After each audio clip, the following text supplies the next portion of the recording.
வணக்கம் நண்பர்களே. ராஜேஷ்குமார் அவர்களின் நீல நிற மல்லிகை பாகம் 2. சித்ரஞ்சன் சொன்னதை கேட்டு மகாதேவ் திகைத்தார். என்ன சொல்றீங்க? நிச்சயதார்த்தத்தை கேன்சல் பண்றதா? சித்ரஞ்சன் சிரித்தார். சும்மா ஒரு பேச்சுக்கு சொன்ன, பயந்துட்டீங்களா? சித்ரஞ்சன் சொல்லிக் கொண்டு இருக்கும் போதே ஹாலுக்குள் உள்ளே ஒரு பரபரப்பு அரும்ப ஆரம்பித்தது. ஒரு பாதுகாப்பு அதிகாரி பக்கத்தில் வந்து சொன்னார், சார், மினிஸ்டர் உள்ளே வந்துட்டு இருக்கார். மகாதேவ் எல்லாவற்றையும் மறந்தவராய் ஹாலில் பரவியிருந்த கும்பலை விலக்கி கொண்டு ஹாலின் முகப்பை நோக்கி போக, சற்று தூரத்திலேயே எதிரில் செக்யூரிட்டி அதிகாரிகளுக்கு நடுவில் மினிஸ்டர் தேசாய் சிரித்த முகத்தோடு வந்து கொண்டு இருந்தார். மகாதேவ் கும்பிட்டார். Thank you for your valuable visit sir. Desai சிரித்தார். இதில் நன்றி சொல்ல என்ன இருக்கு மிஸ்டர் மகாதேவ்? என்னுடைய மகளுக்கு திருமண நிச்சயதார்த்தம் என்றால் நீங்கள் வரமாட்டீர்களா என்ன? இல்லை சார், நான் வருவதற்கும் நீங்க வருவதற்கும் நிறைய வித்தியாசம் இருக்கு. ஓ அப்படியா? அப்படியானால் அந்த வித்தியாசங்கள் எல்லாம் என்ன என்ன என்று எழுதி அட்டவணை போட்டு கொண்டு கொடுத்து விடுங்கள். பக்கத்தில் இருந்தவர்கள் சிரித்தார்கள். Please come sir. மகாதேவ் மேடைக்கு முன்பாய் இருந்த பிரத்யோகமாய் போட்டு இருந்த வெல்வெட் குஷன் இருக்கைக்கு கூட்டிட்டு போனார். சித்ரஞ்சன் எதிர்பட மகாதேவ் அறிமுகப்படுத்தி வைத்தார். சார், இவர் மிஸ்டர் சித்ரஞ்சன், மாப்பிள்ளை சபரிவாசனின் அப்பா, மில்கிவே ஐடி கம்பெனியின் சேர்மன். இந்தியாவின் டாப் 20 பிசினஸ் மேன்களில் இவரும் ஒருவர். மதிப்புமிக்க சம்பந்தி என்று சொல்லுங்கள். நிச்சயமாய். அமைச்சர் தேசாயும் சித்ரஞ்சனும் முன்புற இருக்கைக்கு போய் பக்கமாய் உட்கார்ந்தார்கள். மிஸ்டர் சித்ரஞ்சன், உங்களை பற்றி 2 மாதங்களுக்கு முன்பு எக்கனாமிக்ஸ் டைமில் படித்திருக்கிறேன். பிசினஸில் ஆரம்ப காலத்தில் நிறைய சிரமப்பட்டு இருப்பீர்கள் போலிருக்கிறதே. சித்ரஞ்சன் சிரித்தார். அதை வார்த்தைகளில் சொல்ல முடியாது சார். எல்லாவற்றையும் தாங்கிக் கொண்டு கடுமையாக உழைத்தேன். மெல்ல மெல்ல முன்னுக்கு வந்தேன். Hard and sincere work will be rewarded என்று சொல்வார்கள். உங்கள் வாழ்க்கையில் அது நடந்துவிட்டது. By God's grace. அதனால் நான் மிகவும் எதிர்பார்த்த ஒன்று நடக்காமல் போனதில் எனக்கு கொஞ்சம் வருத்தம்தான். அப்படி என்ன நடக்காமல் போய்விட்டது? சித்ரஞ்சன் குரலை தாழ்த்தினார். இந்தியாவின் டாப் 20 பிசினஸ் மேன்களில் 15வது இடத்தில் இருக்கிற கோர்த்தன் மித்ரா தன்னுடைய ஒரே மகளை என் மகன் சபரிவாசனுக்கு திருமணம் செய்து கொடுக்க முன்வந்தார். ஆஹா, அருமையான சம்பந்தமாயிற்றே. ஏன் நழுவி போயிற்று? காரணம் என் மகன். ஏன், என்னவாயிற்று? உங்கள் பிரதான காரியதரிசி மகாதேவின் மகள் பிரதிபாவை ஏதோ ஒரு விழாவில் என் மகன் பார்த்து இருக்கிறான். பிடித்து போயிற்று. எனக்கு திருமணம் என்றால் அவளோடுதான் என்று தீர்மானமாய் சொல்லிவிட்டான். எனக்கு அதிர்ச்சியாய் இருந்தது. எவ்வளவோ சொல்லி பார்த்தேன், அவன் கேட்கவில்லை. பிறகு மகாதேவை தேடி போய் பெண்ணை கேட்க வேண்டியதாயிற்று. தேசாய் மெல்லச் சிரித்தார். ஸ்டேட்டஸில் மகாதேவ் உங்கள் அளவுக்கு இல்லாமல் போனாலும் நல்ல மனிதர், நேர்மையானவர், நான் செய்யும் தவறுகளையே சுட்டிக்காட்ட தயங்காதவர். அவருடைய பெண் பிரீதாவும் அழகான அமைதியான பெண். இது போன்ற ஒரு மருமகள் உங்களுக்கு கிடைப்பது கஷ்டம்தான். மகாதேவ் பக்கத்தில் வந்தார். சார், ஃபங்க்ஷனை ஆரம்பித்து விடலாமா? ஆரம்பிங்க. மகாதேவ் மேடையின் பின்பக்கம் இருந்த பிரீதா தங்கியிருந்த அறையை நோக்கி போனார். மனைவி புனிதா எதிர்பட்டாள். என்ன புரியுதா, பிரீதா ரெடியா? அவ எப்போவோ ரெடி ஆயிட்டா. பட்டுப்புடவை கட்டிக்கிட்டு பொழுது போகாம லேப்டாப்பை பார்த்துட்டு உட்கார்ந்துருக்கா. போய் கூட்டிட்டு வா, ஃபங்க்ஷன் ஸ்டார்ட் பண்ணிடலாம். இதோ. புனிதா மேடையின் பின்புறம் இருந்த அறைக்குள் நுழைந்தாள். பிரீதா, குரல் கொடுத்து கொண்டு அறைக்குள் பார்த்தாள். பிரீதா அறைக்குள் இல்லை. எங்கே போனாள்? பாத்ரூமுக்குள் இருக்கிறாளோ? புனிதா வேகமாய் போய் கதவை தள்ளி உள்ளே பார்த்தாள். வாஷ் பேஷனுக்கு பக்கத்தில் பளபளப்பான மார்பிள் தரையில் மல்லாந்து விழுந்து கிடந்தாள். பின்னன் தலைக்கு 2 பக்கமும் ரத்தம் ஒரு குளம் போல் தேங்கி இருந்தது. எடிசன். ப்ரொஃபசர் நமோ நாராயணன் குரல் கொடுக்க, அல்ட்ரா மைக்ரோஸ்கோப் வழியாக எதையோ உன்னிப்பாய் பார்த்து கொண்டிருந்த அந்த இளைஞன் நிமிர்ந்தான். சார். நமோ நாராயணன் தன் கையில் அந்த ஆங்கில நாளிதழை நீட்டினார். வெள்ளை நிற ஷெர்வானி அவருக்கு பொருத்தமாய் இருந்தது. இதுல ஒரு ஆர்டிக்கல் வந்திருக்கு, படிச்சு பார்த்தியா? காலையிலேயே படிச்சு பார்த்துட்டேன் சார். கட்டுரையோட தலைப்பு நோ டிசீஸ் நோ மெடிசின் தானே? அதேதான், நம்முடைய பாரத பண்பாட்டையும் கலாச்சாரத்தையும் மட்டுமே மக்கள் ஒழுங்காய் கடைபிடிச்சிட்டு இருந்தா இந்த heart attack, blood pressure, sugar, cancer போன்ற பயம் காட்டும் நோய்கள் இந்தியாவுக்கு வந்து இருக்காது. நம்ம பாரத கலாச்சாரத்தோடு ஐரோப்பிய கலாச்சாரமும் கலக்க போய் தான் இத்தனை நோய்களும் ஏற்பட்டு இருக்குதுன்னு கட்டுரையில் ஆதங்கத்தோடு சொல்லியிருக்காங்க. அதுல இன்னொரு விஷயமும் இருக்கு சார். நமது ஆன்மீக எண்ணப்படி பார்த்தால் எதுவும் நோயில்லை. நம்முடைய எண்ணங்கள் கொந்தளிக்கும் போது ஏற்படும் உணர்வுகள் தான் நோயின்னு சொல்றாங்க. தன்னம்பிக்கையோடு இருந்தால் உடம்பில் உற்பத்தியாகின்ற கிருமிகளின் எண்ணிக்கை மிக மிக குறைவாக இருக்கிறதாய் சொல்லியிருக்கிறாங்க. அதே நேரத்தில் நாம ஆரோக்கியமாய் இருக்கிறோம் என்று நினைத்து கொண்டாலே உடம்பில் இருக்கிற கிருமிகள் அழிந்து போய் விடுகின்றனவா? இது நம்பும்படியாவா இருக்கு? Sorry sir. எதுக்கு சாரி? அது நம்புற மாதிரி இருக்கு சார். நான் நம்புறேன். எடிசன், நீ என்ன சொல்ற? சார், நான் கிராமத்தில் இருந்தபோது என்னோட வீட்டுக்கு எதிரில் ஸ்கூல் வாத்தியார் ஒருத்தர் குடியிருந்தார். அவர் நல்ல ஆரோக்கியத்தோடு இருந்தார். திடீரென்று ஒரு நாள் அவருக்கு காய்ச்சல் வந்த காய்ச்சல் உடனே குணமாகல. தொடர்ந்து அவரால் சாப்பிட முடியல. உடம்புக்கு ஏதேதோ பிரச்சனைகள். ஸ்கூலுக்கு 2 மாசம் லீவு போட்டுட்டு அலோபதி, ஹோமியோபதி, ஆயுர்வேதன்னு வரிசையாக மருந்து சாப்பிட்டும் அவரோட நோய் குணமாகல. ஒரு நாள் திடீர்னு எல்லா மருந்துகளையும் நிறுத்தினார். எனக்கு எந்த நோயும் இல்லை.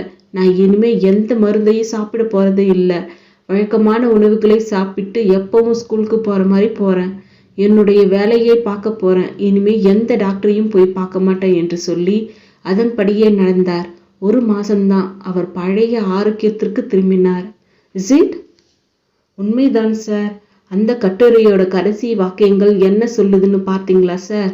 நோயை வென்று குணமாக வேண்டும் என்ற அவசரமும் பதட்டமும் கவலையும் கொண்டவர்களுக்கு அது எந்த நோயாக இருந்தாலும் குணம் கிடைப்பது இல்லை.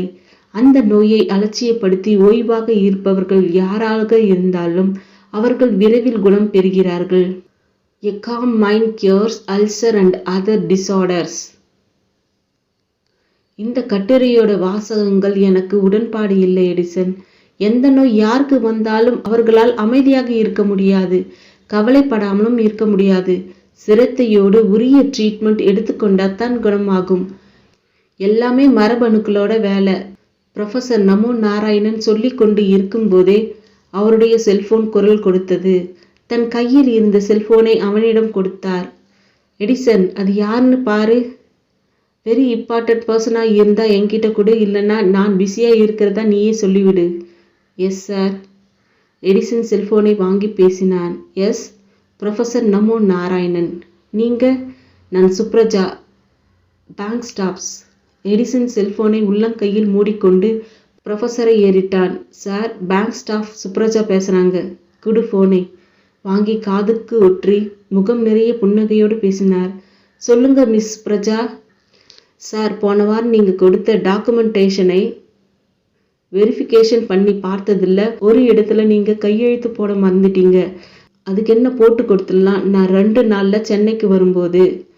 சார், நானே டாக்குமெண்டேஷன்களை எடுத்துக்கிட்டு உங்க ரிசர்ச் சென்டருக்கு வந்துட்டேன். இப்போ ரிசப்ஷன்ல இருக்கேன்.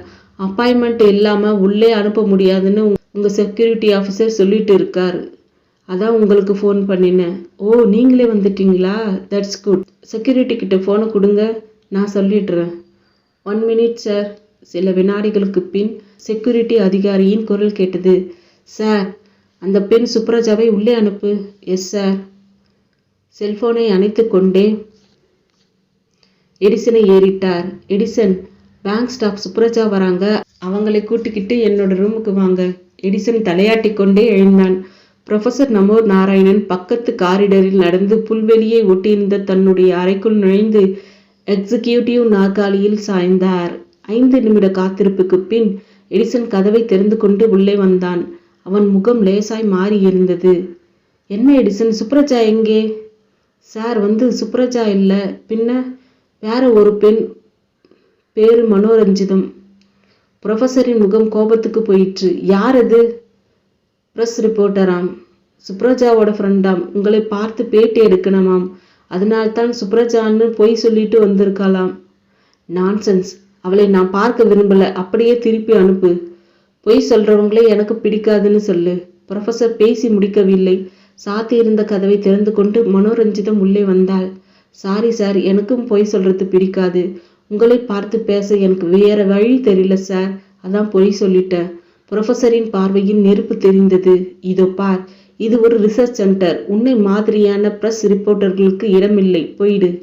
ஓகே சார், நான் ஒரு பிரஸ் ரிப்போர்ட்டரா வரல, ஒரு இந்திய குடிமகளாய் உங்களை பார்க்க வந்திருக்கேன். இதற்காவது அனுமதி உண்டா? புரொஃபஸர் அவளையே பார்த்தார். மனோரஞ்சிதம் தொடர்ந்தாள். சார், நான் காலேஜ் படிக்கிற நாளிலிருந்தே இந்த சமுதாயத்தை சுத்தப்படுத்தணும் என்கிற எண்ணத்தை வளர்த்துக்கிட்டேன். அதுக்காகத்தான் ஜேர்னலிசம் எடுத்து படித்தேன். படித்து முடித்ததும் ஒரு பத்திரிகையில் போய் ஜாயின் பண்ணேன். பத்திரிகை மீடியா ஒரு பவர்ஃபுல் மீடியா. பேனா அதை காட்டிலும் ஒரு பவர்ஃபுல் வெப்பன். துப்பாக்கிக்கு பயப்படாத அரசியல்வாதிகள் என் கையில் இருந்த பேனாவை பார்த்து பயப்பட்டாங்க. இன்னமும் பயந்துக்கிட்டு இருக்காங்க. என்னோட எழுத்துக்களை பொறுத்துக்க முடியாதவங்க என்னையே தீர்த்து கட்ட முயற்சி பண்ணினாங்க. 2 தடவை முயற்சி நடந்தது. நான் தப்பிச்சிட்டேன். நான் இதுவரைக்கும் யாரையும் விரும்பி போய் பார்த்தது கிடையாது சார். பார்த்தாங்கன்னு போய் பார்ப்பேன். ஆனால் என்னோட வாழ்க்கையில முதல் தடவையா நானே உங்களை விரும்பி பார்க்க வந்தேன். என்னை எதுக்காக நீ பார்க்கணும்? காரணம், நீல நிற மல்லிகை. நேற்றுக்கு என்னோட பர்த்டே சார். சுப்ரஜா என்னோட பிறந்த நாள் பரிசாக உங்க ரிசர்ச் கார்டனில் இருந்து பறிச்சுக்கிட்டு வந்த நீல நிற பூக்களை எனக்கு கொடுத்தா. நான் பிரமிச்சு போயிட்டேன். சுப்ரஜா உங்களை பற்றி சொன்னதும் அந்த நிமிஷமே உங்களை பார்க்கணும் போல எனக்கு இருந்தது. சுப்ரஜா கிட்ட என்னோட விருப்பத்தை சொன்னேன். நீங்க யாரையும் பார்க்க விருப்பப்படலன்னு அவ சொன்னா. இருந்தாலும் நான் என்னோட முயற்சியை விடல. உங்களை எப்படியாவது பார்த்தாகணும்னு நினைச்சுதான் போன்ல சுப்ரஜா மாறி பேசினேன். சரி, இப்போ உனக்கு என்ன வேணும்? சார், இயற்கைக்கே சவால் விடுற மாதிரி நீங்கள் தாவரங்களோட ஜாதகத்தை மாத்தி எழுதிக்கிட்டு வரீங்க. இந்த ஆராய்ச்சி எதுக்காக? இந்த ஆராய்ச்சி மூலம் உலகத்துக்கு என்ன நன்மை கிடைக்க போகுது? உலகளவில் இது பேசப்படும் போது இந்தியாவுக்கு கிடைக்க போகும் கௌரவம் என்ன? இப்போதைக்கு என்னோட மனசில் உள்ள கேள்விகள் இதான் சார். இதற்கான பதில் உங்க மூலமாய் கிடைச்சால் நான் ரொம்பவும் சந்தோஷப்படுவேன் சார். புரொஃபசர் நமோ நாராயணன் முகத்தில் இப்பொழுது கோபம் மறைந்து போயிருந்தது. முகம் இயல்பான நிலைக்கு திரும்பியது. எடிசனை ஏறிட்டார். நீ என்ன சொல்ற? சார், நம்ம YTT ரிசர்ச் சென்டரை பற்றி இதுவரையில் எந்த ஒரு பேட்டியும் பத்திரிகையில் வந்தது இல்லை. முதல் தடவையா ஒரு பேட்டி கொடுத்து பார்க்கலாமா? இட்ஸ் ஓகே என்று தலையசைத்த நமோ நாராயணன் மனோரஞ்சிதத்தின் பக்கம் திரும்பினார். இதோ பாரம்மா, நீ சுப்ரஜாவோடு நெருங்கி பழகிற தோழியாக இருக்கிற காரணத்தாலும் இந்த சமுதாயத்து மேல ஒரு ஈடுபாடோடு இருக்கிறதாலேயே உனக்கு 10 நிமிஷம் டைம் தரேன். அதுக்குள்ள நீ கேட்க வேண்டிய கேள்விகளை கேட்டுட்டு பேட்டியை முடிச்சுக்கணும். உன்கிட்ட மணிக்கணக்கில் பேசிக்கிட்டு இருக்க எனக்கு நேரம் கிடையாது. எனக்கு ஒரு 10 நிமிஷம் போதும் சார். அப்புறம் இன்னொரு விஷயம். சொல்லுங்க சார். பேட்டியை பத்திரிகையில் பிரசுரம் பண்றதுக்கு முந்தி அந்த கட்டுரையோட காஃபி என்கிட்ட காட்டணும். அதை நான் படிச்சு பார்த்துட்டு கான்ட்ரவர்சியாக ஏதாவது இருந்தா அதை டெலீட் பண்ணிடுவேன். ஓகே சார், நீங்க அந்த கட்டுரையை எப்படி வெளியிடணும்னு சொல்றீங்களோ அதே மாதிரி பப்ளிஷ் பண்றேன். சரி, இப்ப நீ என்ன கேட்கணுமோ அதை கேளு. 10 நிமிஷத்துக்கு மேல உனக்கு டைம் கிடையாது. மனோரஞ்சிதம் தன்னுடைய ஹேண்ட்பேக்கை திறந்து ஒரு சிறிய டேப் ரெக்கார்டையும் நோட்புக் பேனாவையும் எடுத்துக்கொண்டாள். டேப் ரெக்கார்டரை ஆன் செய்துவிட்டு கேள்விகளை ஆரம்பித்தாள். சார், என்னுடைய முதல் கேள்வி நீல நிற மல்லிகையிலிருந்து ஆரம்பமாகிறது. எதற்காக இப்படி ஒரு ஆராய்ச்சி? மல்லிகை என்றால் வெண்மை தானே? அதை நீங்கள் நீல நிறத்துல பூக்க வச்சிருக்கீங்க. இதுக்கு காரணம் என்ன? அதனால் என்ன பயன்? நமோ நாராயணன் உதட்டில் ஒரு புன்னகை பிரிந்தது. இது ஒரு சிக்கலான கேள்வி. இந்த கேள்விக்கான பதிலை சொல்றதுக்கு முந்தி உனக்கு சின்னதாய் ஒரு LKG பாடம் நடத்தணும். இந்த உலகத்தில் இருக்கிற ஒவ்வொரு உயிரும், அதாவது பீன்ஸிலிருந்து பின்லேடன் வரை செல்களால் ஆனவை. இந்த உலகத்துக்கு முதலாக தோன்றிய ஒரு செல் உயிரினம் அமீபா. அதை தொடர்ந்து கோடிக்கணக்கான செல்களை கொண்ட உயிரினம் படிப்படியாக உருவாக ஆரம்பித்தன. அந்த உயிரினத்தோட செல்களின் பாரம்பரிய குணம் எழுதப்பட்ட மரபணுக்கள், அதாவது ஜீன்ஸ் அடங்கிய 23 ஜோடி குரோமோசோம்கள் பொதிஞ்சிருக்கு. மனுஷன் மனுஷனாகவும் விலங்கு விலங்காகவும் தாவரம் தாவரமாகவும் இனப்பெருக்கம் அடையிறதும் வளர்ச்சி அடையிறதும் இந்த மரபணுக்களால் தான். மரபணுவில் ஏதாவது ஒரு மாற்றம் நடந்தால் அந்த உயிரின் பழக்க வழக்கங்களிலும் நடைமுறைகளிலும் மாற்றம் ஏற்படும். மனோரஞ்சிதம் குறுக்கிட்டாள். இப்ப புரியுது சார். என்ன புரியுது? வெள்ளை நிறத்தில் இருந்த மல்லிகை பூ மரபணு மாற்றம் பண்ணி நீல நிறமாய் மாற்றி இருக்கீங்க. சரியா சார்? மரபணு மாற்றம் பண்ணின கத்திரிக்காய் மாதிரி. நமோ நாராயணன் சிரித்தார். இப்ப நீ சொன்னதெல்லாம் ரொம்ப பழசு. அது மாதிரியான ஆராய்ச்சிக்கு எல்லாம் நான் மூடு விழா பண்ணி ரொம்ப நாளாச்சு. என்னோட ஆராய்ச்சியின் நோக்கமே புதிய மரபணுவை, அதாவது ஒரு புதிய உயிரை உருவாக்குறது தான். மனோரஞ்சிதத்தின் கண்களில் வியப்பு பரவியது. என்ன சார் சொல்றீங்க? புதிய உயிரா? எஸ். அதை புதிய உயிர்னு சொல்றதை காட்டிலும் செயற்கையான செல்களால் உருவாக்கப்பட்ட உயிர்னு சொல்லலாம். சுப்ரஜா உனக்கு கொண்டு வந்து கொடுத்த நீல நிற மல்லிகை செயற்கை செல்லில் உருவாக்கப்பட்டு வளர்க்கப்பட்ட மல்லிகை செடியிலிருந்து பூத்தவை. சார், நம்புறதுக்கே கஷ்டமா இருக்கே. இப்போ அப்படிதான் இருக்கும். இந்த செயற்கை செல் தயாரிப்பு நடைமுறைக்கு வரும்போது, அது மனிதர்களின் வாழ்க்கையில் பயன்பாட்டுக்கு வரும்போது நீ நம்ப வேண்டியிருக்கும். சார், ஒரு மல்லிகைப்பூ செடியை செயற்கை செல்களால் உருவாக்கி அதுல நீல நிற பூக்களை பூக்க வச்சு சாதனை பண்ணியிருக்கீங்க. அதே மாதிரி செயற்கை செல்லால் நெற்பயிர்களையும் மற்ற உணவுப் பொருட்களையும் உண்டாக்க முடியுமா? அதுக்கான முயற்சி தான் நடந்துகிட்டு இருக்கு. அந்த முயற்சிகள் வெற்றி பெறும்போது மீடியாக்களுக்கு இந்த செயற்கை செல்லை பற்றி தெரிவிக்கலான்னு இருக்கேன். அதுக்குள்ள நீ வந்துட்ட. சார், உங்க ரிசர்ச் சென்டருக்கு YTTன்னு பேர் வச்சு இருக்கீங்க. அது என்ன YTT? Yesterday, today, tomorrow. இந்த வார்த்தைகளின் முதல் எழுத்து தான் YTT. எதுக்காக இப்படி ஒரு பெயர்? உயிரியல் துறையில் நாள்தோறும் ஏதாவது ஒரு நாடு ஏதாவது ஒரு புரட்சியை பண்ணிக்கிட்டே இருக்காங்க. நேற்று வரை குளோனிங் பரபரப்பாய் பேசப்பட்டு இருந்தது. இன்று மரபியல் மாற்றம் என்கிற ஜீன் தெரப்பி. நாளைக்கு இந்த செயற்கை செல் உருவாக்கம். இந்த செயற்கை செல்லுக்கு ஏதாவது பேர் உண்டா? உண்டு. ஒரு குழந்தை பிறந்துட்டா அதுக்கு பேர் வச்சு ஆகணுமே. இந்த செயற்கை செல்லுக்கு ஒரு பேர் உண்டு. என்ன பேர் சார்? செல் ஜென்மா. பொருத்தமான பேர் சார். மனோரஞ்சிதம் சொல்லி சிரித்து கொண்டு இருக்கும் பொழுதே வெளியே அறையொட்டி இருந்த ஜன்னலுக்கு பக்கத்தில் ஏதோ சத்தம் கேட்டது. மனோரஞ்சிதம் சட்டென்று திரும்பி பார்த்தாள். ஜன்னலுக்கு வெளியே கம்பிகளுக்கு அப்பால் அந்த இளம் பெண்ணின் முகம் கலவரமாய் தெரிந்தது. கண்களில் நீர். அவளுடைய நெற்றியில் புடைப்பாய் ஒரு காயம் தெரிய ரத்தம் கன்னத்தில் கோடு போட்டு இருந்தது. புரொஃபசர் நமோ நாராயணன் திடுக்கிட்டு போனவராய் நாற்காலியை தள்ளிக்கொண்டு எழுந்தார். எடிசனை பார்த்து கோபமாய் கத்தினார். எடிசன், நம்ம ஆட்கள் என்ன பண்ணிக்கிட்டு இருக்காங்க? வசந்தி செல்லிலிருந்து தப்பிச்சு வெளியே வந்துட்டா. அவளை முதல்ல பிடி. எடிசன் வெளியே ஓடினான். பிரீதா விழுந்து கிடந்த கோலத்தை பார்த்ததும் புனிதா வீறிட்டு அலற ஹாலில் இருந்த மகாதேவும் சித்ரஞ்சனும் சபரிவாசனும் ஓடி வந்தார்கள். சுவரோரமாய் ரத்தத்தில் நனைந்து கிடந்த பிரீதாவை பார்த்ததும் உறைந்து போனார்கள். கும்பல் சேர ஆரம்பித்தது. அமைச்சர் தேசாயின் பாதுகாப்புக்காக வந்து இருந்த போலீஸ் அதிகாரிகளில் ஒருவரான ஷியாம் சுந்தர் நிலைமையின் விபரீதத்தை உணர்ந்தவராய் பிரீதாவுக்கு பக்கத்தில் போய் மண்டியிட்டு உட்கார்ந்து அவளுடைய தோள்பட்டையை பிடித்து திருப்பினார். பிரீதாவின் கடைவாயிலிருந்து ரத்தம் வழிந்தது. உடம்பில் உயிர் இருக்கிறதா என்று தெரிந்து கொள்ள அவளுடைய நாசியின் அருகே தன் புறங்கையை வைத்து பார்த்தாள். நூலிழையாய் மூச்சு காற்று வந்தது. ஷியாம் சுந்தர் முகம் மலர்ந்தவராய் தலையை உயர்த்தி கத்தினார். இங்கே யாராவது டாக்டர் இருக்கிறாரா? இருந்தால் உடனே வாருங்கள். இந்த பெண்ணுக்கு உயிர் இருக்கிறது. முதல் உதவி அளித்து ஹாஸ்பிட்டலுக்கு கொண்டு சென்றால் உயிர் பிழைக்க வைத்து விடலாம். மகாதேவும் புனிதாவும் தற்காலிகமாய் ஒரு சந்தோஷத்துக்கு போக அடுத்த நிமிஷத்திற்குள் டாக்டர் ஒருவர் வேக வேகமாய் ஷியாம் சுந்தருக்கு பக்கத்தில் வந்தார். நான் டாக்டர் பவன்குமார். டெல்லி ராம் மனோகர் லோக்கியா ஹாஸ்பிட்டலில் பணிபுரிகிறேன். மகாதேவின் குடும்ப டாக்டர். டாக்டர், ப்ளீஸ், அந்த பொண்ணுக்கு இன்னும் சுவாசம் இருக்கிறது. நீங்க எக்ஸாமின் செய்து பாருங்கள். டாக்டர் பவன்குமார் சுவாசத்தை பரிசோதித்துவிட்டு தலையாட்டினார். You are correct. இந்த பெண்ணை காப்பாற்றி விடலாம். முதலில் ஒரு பாக்கெட் தண்ணீரும் ஒரு சுத்தமான துணியும் வேண்டும். முதலில் எனக்கு அதை ஏற்பாடு செய்து கொடுங்கள். அடுத்த 2 நிமிடங்களில் ஒரு பாக்கெட்டில் தண்ணீரும் சுத்தமான டவலும் வந்தன. டாக்டர் பவன்குமார் பிரீதாவின் தலையை சற்றே உயர்த்தி பிடித்து கொண்டு முகத்தில் படிந்து இருந்த ரத்தத்தை துடைத்தார். பிறகு தலையின் எந்த பகுதியில் அடிபட்டு இருக்கிறது என்பதை பரிசோதித்து பார்த்தவருக்கு வியப்பு மேலிட்டது. பிரீதாவின் தலையில் எந்த ஒரு பாகத்திலும் ஒரு சிறு காயம் கூட இல்லை. பின் எப்படி இவ்வளவு ரத்தம்?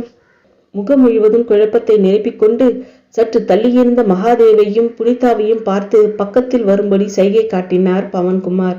அவர்கள் இருவரும் தவிப்போடு பக்கத்தில் வந்தார்கள். நடுக்கு குரலோடு மகாதேவ் கேட்டார், டாக்டர், பிரீதாவோட உயிருக்கு எந்த ஒரு ஆபத்து இல்லையே? பை காட்ஸ் கிரேஸ் உங்கள் பெண்ணோட உயிருக்கு எந்த ஆபத்தும் இல்லை. பட் இவ்வளவு பிளட் லாஸ் எப்படின்னு தெரியல. தலையை சோதித்து பார்த்ததில் ஒரு சின்ன இரத்த காயம் கூட இல்லை. ரத்தம் வாயிலிருந்து வெளியே வந்து தலைப்பகுதி பூராவும் பரவி இருக்கு. என்னோட சந்தேகமெல்லாம் உங்கள் பொண்ணு பிளட் வாமிட் பண்ணியிருக்கலாம்ன்றது தான். இதுக்கு முன்னாடி பிரீதா எப்பயாவது இப்படி பிளட் வாமிட் பண்ணியிருக்காளா? இல்லையே டாக்டர்.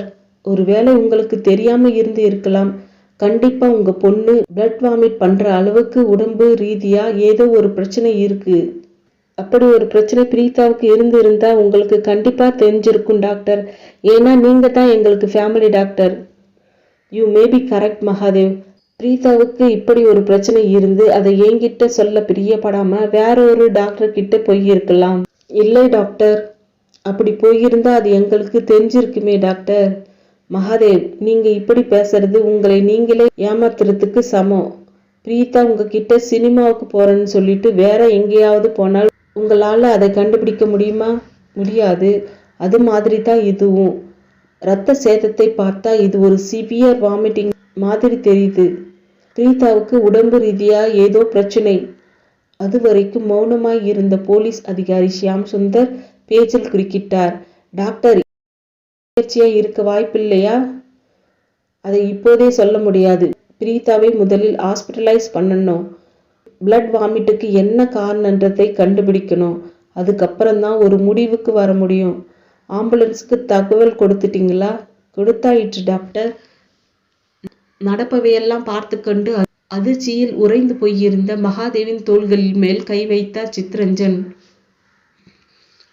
மகாதேவ் திரும்பினார். சித்ரஞ்சனின் கண்களில் கோபம். என்ன இதெல்லாம்? ஒன்றும் புரியல. பிரீதாவுக்கு இப்படி ஒரு உடல் ரீதியான பிரச்சனை இருக்கிறது முன்கூட்டியே எங்களுக்கு சொல்லி இருக்கலாமே. சொல்லியிருந்தால் ஏதாவது ஒரு வெளிநாட்டுக்கு கூட்டிட்டு போய் ட்ரீட்மெண்ட் எடுத்து குணப்படுத்தி இருக்கலாமே. அதுக்கப்புறம் இந்த நிச்சயதார்த்தத்தை வச்சு இருக்கலாமே. இப்போ பார்த்தீங்களா எவ்வளவு அவமானம். இதில் அவமானப்பட என்ன இருக்கு? யாருக்கு எந்த நேரத்தில் எது மாதிரியான பிரச்சனை வரும்னு யாருக்கும் தெரியும். உங்களால் இப்போதைக்கு இப்படி தான் பேச முடியும். ஏன்னா இதில் பாதிக்கப்பட்டது உங்கள் பெண். இதே நிலைமை என்னோட பையனுக்கு ஏற்பட்டு இருந்தால் உங்களோட பேச்சு வேறு மாறி இருந்திருக்கும். சாரி மிஸ்டர் சித்ரஞ்சன், நான் இப்போ இருக்கிற மனநிலையில் உங்களோட ஆர்கியூ பண்ணிக்கிட்டு இருக்க முடியாது. அட் ப்ரெசண்ட் என்னோட உடனடி தேவை பிரீதா உயிர் பிழைக்கணும். அதுக்கப்புறமா தான் அவளுடைய கல்யாணத்தை பற்றி யோசிக்கணும். நல்லா யோசிங்க. நானும் யோசனை பண்ணுறேன்.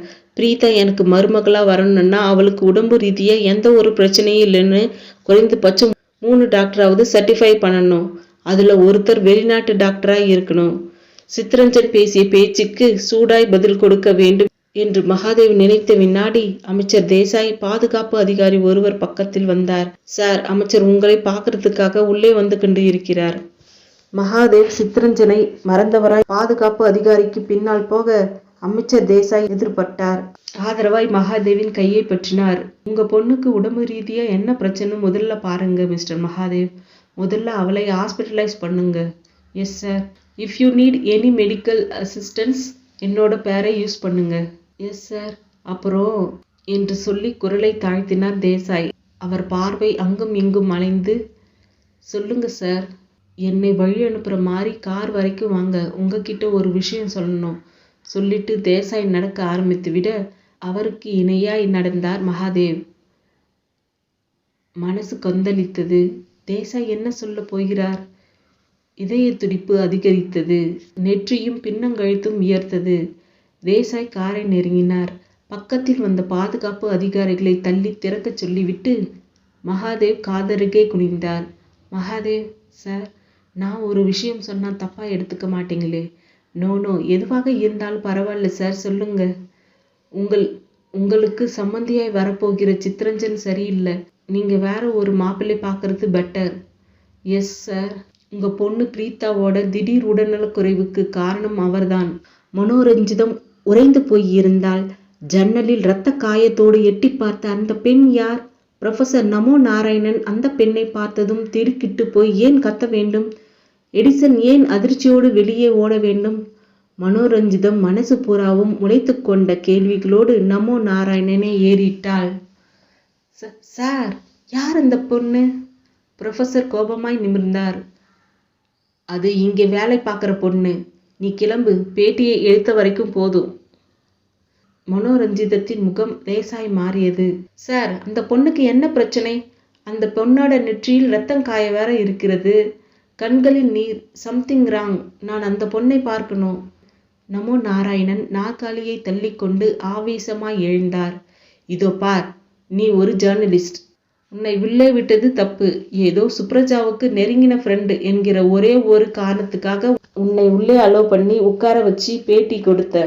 இது என்னோட பர்சனல் கேம்பஸ். இந்த கேம்பஸ்குள்ள எது நடந்தாலும் அது என்னோட ஆராய்ச்சி சம்பந்தப்பட்டது.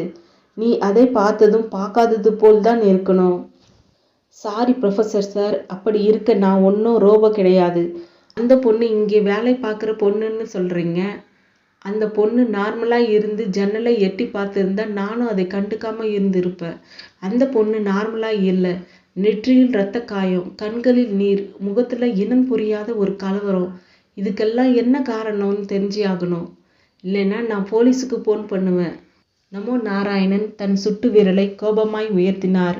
வேண்டாம், நீ உன்னோட லிமிட்டை தாண்டி பேசிக்கிட்டு இருக்க.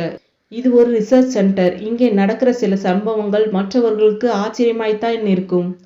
இது ஆச்சரியமாய் இல்லை சார், விபரீதமாய் இருக்கு. நான் அந்த பெண்ணை பார்க்கணும், அவகிட்ட பேசணும். மனோரஞ்சிதம் தீர்மானமான குரலில் சொல்லி கொண்டு இருக்கும்போதே எடிசன் உள்ளே வந்தார். Sir, problem solved. இப்போ இங்கே புது ப்ராப்ளம் ஸ்டார்ட் ஆயிருக்கு எடிசன். என்ன சார்? இந்த மனோரஞ்சிதத்துக்கு வசந்தியை பார்க்கணுமாம், அவ கூட பேசணுமாம். எதுக்கு சார்? அவ நெற்றியில் இரத்த காய இருக்கிறதாம். அவ அழுதுகிட்டே ஜன்னல் வழியா பார்த்தாலாம். ஏதோ விபரீத மாதிரி தெரியுதாம். எடிசனின் உதடுகளில் ஒரு புன்னகை அரும்பியது. Sir, she may be correct. ஏன்னா ஒரு ஜேர்னலிஸ்ட்டுக்கு இப்படிப்பட்ட சந்தேகங்கள்லாம் வரதான் செய்யும். அந்த சந்தேகத்தை கன்ஃபார்ம் பண்ணிக்கிட்டா தான் நிம்மதியாக அடுத்த வேலை சோத்தையே அவங்களால் சாப்பிட முடியும். சரி, மனோரஞ்சிதத்தோட சந்தேகத்தை தீர்த்து வச்சிடு எடிசன். எடிசன் அவளிடம் திரும்பினான். போகலாமா? எங்கே? அந்த பொண்ணு வசந்தியை பார்க்கத்தான். நான் வரமாட்டேன். நீங்கள் போய் அவளை கூட்டிட்டு வாங்க. நான் இந்த இடத்தில் வச்சே அவகிட்ட பேசிக்கிறேன். அவள் இங்கே வரமாட்டா. நாம் தான் அங்கே போகணும். வா போகலாம். உனக்கு என்னென்ன சந்தேகம் இருக்கோ அதெல்லாம் நிதானமாக கேட்டு தெளிவுபடுத்திட்டு வரலாம்.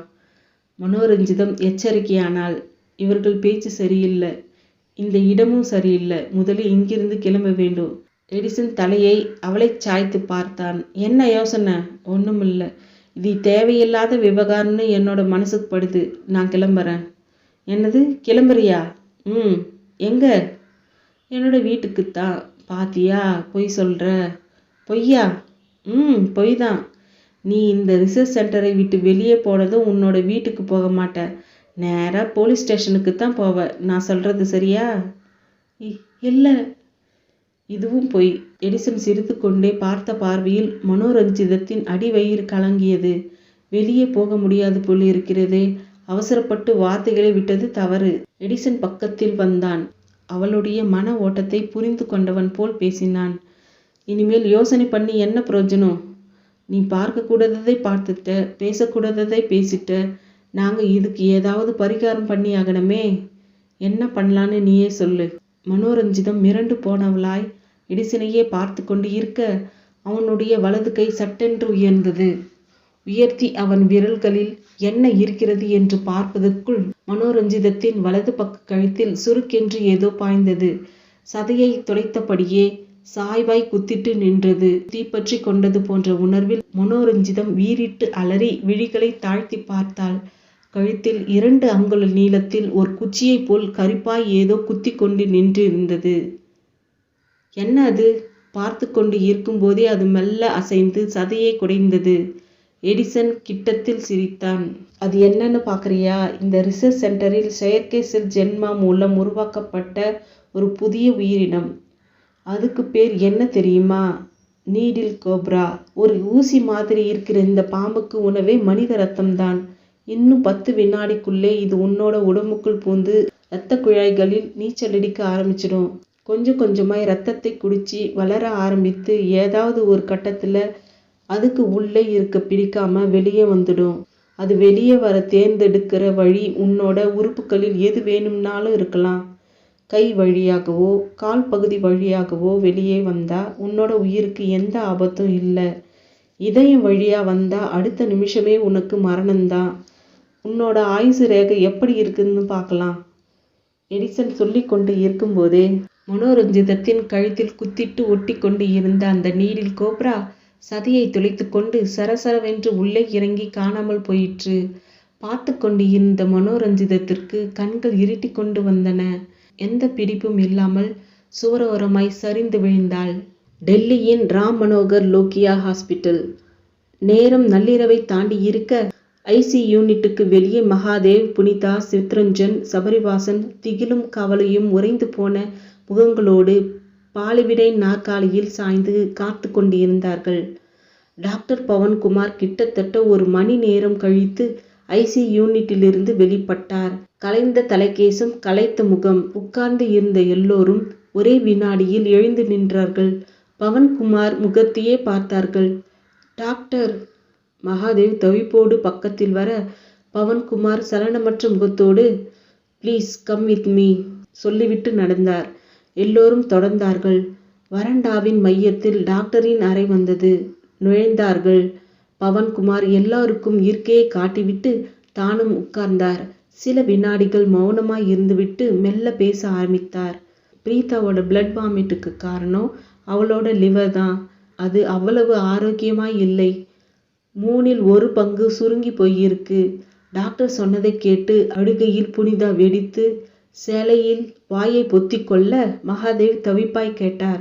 டாக்டர், பிரீதா நேத்து வரைக்கும் ஹெல்த்தியா தான் இருந்தாலே.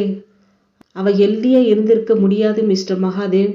2 மாசத்துக்கு முன்னாடியே நான் பிரீதாவை ஒரு ஃபங்க்ஷனில் பார்த்தபோது அவ உற்சாகம் இல்லாம ரொம்பவும் சோர்வாய் இருந்தா. உடம்பு வேற இழைச்சி இருந்தது. என்னம்மா இப்படி இருக்க, வேலைக்கு ஒழுங்கா சாப்பிட்றது இல்லையான்னு கேட்டேன். அதுக்கு அவ என்னமோ தெரியல டாக்டர், கொஞ்ச நாளாவே எதையும் பிரியமாய் சாப்பிட முடியல. நீங்க தான் ஏதாவது ஒரு டானிக் எழுதி கொடுக்கணும்னு சொன்னா. நானும் அதை ஒரு விஷயமா எடுத்துக்காம உனக்கு இப்ப வேண்டியது டானிக் இல்ல, ஒரு கல்யாணம்னு சொல்லி சிரிச்சுக்கிட்டே வந்துட்டேன். லிவர் ப்ராப்ளம் அவளுக்கு அப்பவே இருந்திருக்கணும். பிரீதா சொன்ன விஷயத்தை நான் அன்னைக்கே சீரியஸாய் எடுத்து இருக்கணும். தப்பு பண்ணிட்டேன். புனிதா அழுகையை மென்று கொண்டு பேசினாள். டாக்டர், நீங்க சொன்னது போலவே பிரீதா கடந்த 2 மாசமாய் ஒழுங்கா சாப்பிட்றது இல்ல. தட்டுல எதை போட்டு கொடுத்தாலும் கொறிச்சுக்கிட்டே இருப்பா. உடம்புல சதை போடக்கூடாது, ஸ்லிம்மாவே இருக்குன்றதுக்காக இப்படி சாப்பிட்றான்னு நானும் நினைச்சு அதை பெருசா எடுத்துக்கல. பவன்குமார் தோள்களை குலுக்கினார். ஓகே, இனிமே அதை பத்தி பேசி எந்த ஒரு பிரயோஜனமும் இல்லை. மேற்கொண்டு என்ன செய்யணுன்றதை பத்தி பேசுவோம். சித்ரஞ்சன் குறுக்கிட்டு பேசினார். சொல்லுங்க டாக்டர், மேற்கொண்டு என்ன பண்ணலாம்? இப்போதைக்கு பிரீதாவோட உயிருக்கு எந்த ஒரு ஆபத்தும் இல்லை. லிவரோட மொத்த பொசிஷன் 1/3 சுருங்கி இருக்கு. மேற்கொண்டு லிவர் சுருங்காம இருக்கணும்னா டெய்லி லிவர் கியூர் இன்ஜெக்ஷனை போடணும். தொடர்ந்து ஆயுள் உள்ளவரை 3 வேளையும் மாத்திரைகள் சாப்பிடணும். ஒரு வேளை கூட மாத்திரை தவறக்கூடாது. அதே மாதிரி சாப்பிட்ற உணவிலையும் நிறைய கட்டுப்பாடுகளை கொண்டு வர வேண்டி இருக்கும். இது ஒரு ரிஸ்கான பீரியட் தான். அது வரைக்கும் ஒன்றும் பேசாமல் இருந்த சபரிவாசன் தயக்கமான குரலில் கேட்டான். அப்படின்னா கல்யாணம்? அதை பத்தி இப்ப யோசிச்சு பார்க்கவே கூடாது. பிரீதாவோட லிவர் பழைய நிலைமைக்கு வர வரைக்கும் எல்லோரும் பொறுமையா காத்திருக்கணும். ஏன்னா இதுல ஒரு ரிங் ஃபேக்டர் இருக்கு. ரிங் ஃபேக்டரா? எஸ். லிவர் கியூர் இன்ஜெக்ஷனை தவறாமல் போட்டு மாத்திரையும் ஒழுங்காக சாப்பிட்டு வந்தாலும் டாக்டர்ஸ் எதிர்பார்த்தபடி சில சமயங்களில் ரெஸ்பான்ஸ் கிடைக்கிறது இல்லை. அதாவது 10ல் ஒருத்தருக்கு குணம் தெரியும், மீதி 9 பேருக்கு நெகட்டிவ் ரிசல்ட் தான் கிடைக்கும். இப்போது எனக்கு இருக்கிற கவலை எல்லாம் அந்த 10 பேர்ல ஒரு நபராய் பிரீதா இருக்கணுன்றது தான். என்ன டாக்டர் இப்படி சொல்றீங்க? இருக்கிற உண்மையைத்தான் சொல்லணும். பிரீதாவுக்கு நான் ஃபேமிலி டாக்டர். இருந்தாலும் நான் இப்போ அவளை பேஷண்டாய் பார்க்கல, என்னோட பொண்ணு மாதிரி தான் பார்க்குறேன். அவன் இந்த லிவர் பிரச்சனையிலிருந்து மீண்டு குணமாகி பழைய பிரீதாவா மாறணுன்றது தான் என்னோட மனப்பூர்வமான பிரார்த்தனை. ஒருவேளை மருந்து மாத்திரைகளால் குணமாகலன்னா மேற்கொண்டு என்ன பண்றது டாக்டர்? லிவர் டிரான்ஸ்பிளான்டேஷன் தான். அதை இப்பவே பண்ணக்கூடாதா டாக்டர்? டோனர் வேணுமே. நாங்க தரோம் டாக்டர். மகாதேவும் புனிதாவும் அவசரமாய் குரல் கொடுத்து பவன்குமார் கையமர்த்தினார். பிரீதா மெல்ல மாத்திரை ட்ரீட்மெண்ட் எடுத்துக்கிட்டோம். அதில் அவர் ரெக்கவர் ஆயிட்டா லிவர் டிரான்ஸ்பிளான்டேஷன் ஆப்ரேஷன் தேவைப்படாது. டாக்டர், நாங்கள் பிரீதாவை பார்க்கலாமா? தாராளமாய் போய் பாருங்க. அவ சுய உணர்வோடு தான் இருக்கா. பக்கத்துல போய் நின்னுக்கிட்டு யாரும் அழாதீங்க. பிரீதாவுக்கு இப்போ மருந்து மாத்திரையோடு தைரியமும் தேவை. நீங்க அதைத்தான் முதல்ல கொடுக்கணும். எல்லோரும் எழுந்து வெளியே வந்தார்கள். மகாதேவும் புனிதாவும் ஐசி யூனிட்டை பார்த்து நடக்க ஆரம்பிக்க சித்ரஞ்சன் அப்படியே நின்றார். சபரிவாசன் கேட்டான், ஏன்பா நின்னுட்டீங்க? நான் வரல. ஏன்? எனக்கு பிடிக்கல. ஏன்பா இப்படி இன்டீசெண்டா பிஹேவ் பண்றீங்க? பிரீதா யாரு? நான் கல்யாண பொண்ணுக்கு போற பொண்ணு. உங்களுக்கு மருமகளா வரப்போகிறவ. உடம்புக்கு முடியாம படுத்துக்கிட்டு இருக்கும்போது போய் பார்க்க வேண்டாமா?